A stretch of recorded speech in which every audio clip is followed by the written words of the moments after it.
اعوذ باللہ من الشیطان الرجیم بسم اللہ الرحمن الرحیم السلام علیکم ورحمۃ اللہ وبرکاتہ۔ حضرت شیس علیہ السلام کی پیدائش ایسے موقع پر ہوئی جب والد محترم حضرت آدم علیہ السلام اپنے بیٹے حابیل علیہ السلام کے قتل کا غم سہ رہے تھے۔ غم زدہ باپ کے غم میں دل چھلنی ہونے پر اللہ نے انہیں نیا بیٹا عطا فرمایا۔ تقریباً 130 سال کی عمر میں پیدا ہونے والے اس معصوم کو حضرت آدم علیہ السلام اور حضرت حوا علیہ السلام نے بے حد عزیز رکھا۔ اس بچے کا نام شیس رکھا گیا، جس کے عربی معنی ہیں خدائی عطیہ۔ یوں اللہ تعالیٰ نے اس تعزیت غم میں اپنے بندوں کو ایک نئی توبہ گاہ عطا کی۔ حضرت آدم علیہ السلام نے شیس علیہ السلام کی ابتدا ہی سے خصوصی نگہداشت فرمائی اور انہیں اپنے پاس رکھ کر زندگی کے ہر سبق سے روشناس کروایا۔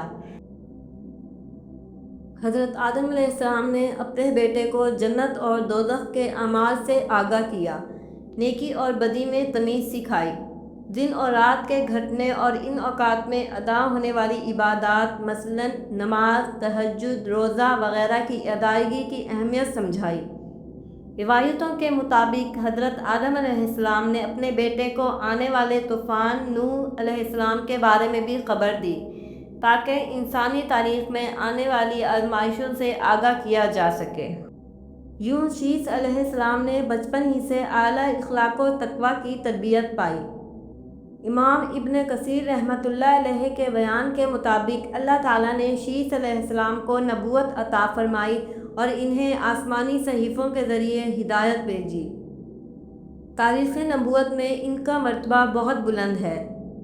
حدیث میں آتا ہے کہ شیس علیہ السلام پر 50 صحیفے نازل کیے گئے، جن میں آپ کی قوم کے لیے اللہ کے احکام اور سچے ایمان کے اصول لکھے گئے۔ حضرت آدم علیہ السلام نے انتقال کے وقت اپنے دوست و فرزند حضرت شیس علیہ السلام کو اپنا جانشین مقرر کیا، تاکہ والد کا مشن نبوت و توحید نسل آدم تک اسی کی نسل سے چلتا رہے۔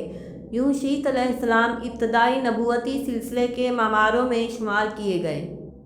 حضور اکرم صلی اللہ علیہ وآلہ وسلم کی روایات اور مفسرین سے معلوم ہوتا ہے کہ حضرت شیس علیہ السلام نے بھی اپنے والد کی طرح اللہ تعالیٰ کی عبادات و وحدانیت پھیلانے کا عہد نبھایا۔ آپ نے دین فطرت کو ٹھوس بنیادوں پر استوار رکھا اور اپنی قوم کو شرک سے دور رہنے کی تلقین فرمائی۔ امام ابن کثیر اور دیگر محدثین بیان کرتے ہیں کہ حضرت شیس علیہ السلام نے والد گرامی کی وصیت پر عمل کرتے ہوئے قوم آدم کی رہبری کی۔ آپ کے دور میں شریعت فطرت کے مطابق اجتماعی زندگی کے اصول طے ہوتے گئے۔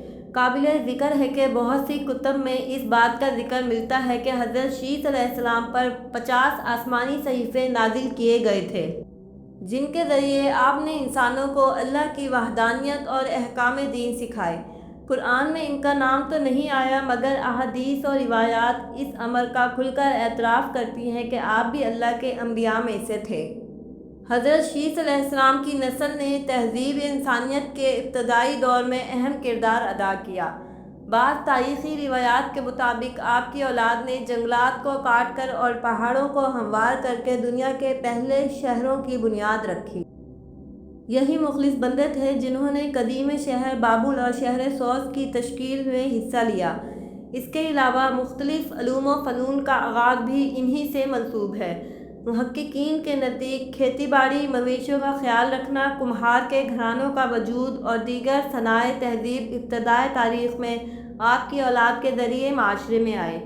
حضرت شیس علیہ السلام نے اپنی ذاتی زندگی بھی ہدایت و امن کا مشعل راہ بن کر گزاری، لیکن قابیل علیہ السلام کی اولاد کے اخلاقی پستی سے انہیں شدید فقر اور فکر لاحق رہا۔ لہٰذا آپ نے اپنی قوم کو ان برائیوں سے بچانے کا بھرپور عزم کیے رکھا۔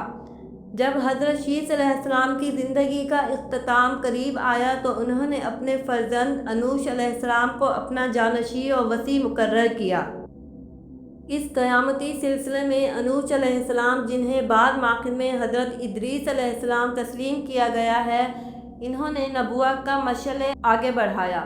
قصص الانبیاء میں روایت ہے کہ حضرت شیس علیہ السلام کے بعد جو نبی آئے وہ انہی کی اولاد میں سے تھے۔ یوں آپ کی تربیت و وصیت کی روشنی میں نبوت الہی کا سلسلہ انسانوں تک جاری رہا۔ حضرت شیس علیہ السلام 912 برس کی طویل عمر پانے کے بعد اپنے رب کریم سے جا ملے۔ شیس علیہ السلام کے مزار کا ٹھکانہ معلوم نہیں، مگر تاریخ اور روایات میں اس بات کا ذکر ملتا ہے کہ ان سے منسوب مقبرے مشرق وسطی اور ہندو برِ صغیر میں تعمیر کیے گئے ہیں۔ اللہ تعالیٰ ہی بہتر جانتا ہے کہ در حقیقت ان کا مقبرہ کون سی جگہ پر ہے۔ اگر آپ کو یہ ویڈیو اچھی لگی تو چینل کو سبسکرائب کریں، ویڈیو کو لائک کریں اور اپنے پیاروں کے ساتھ شیئر کریں۔ جزاک اللہ خیرہ۔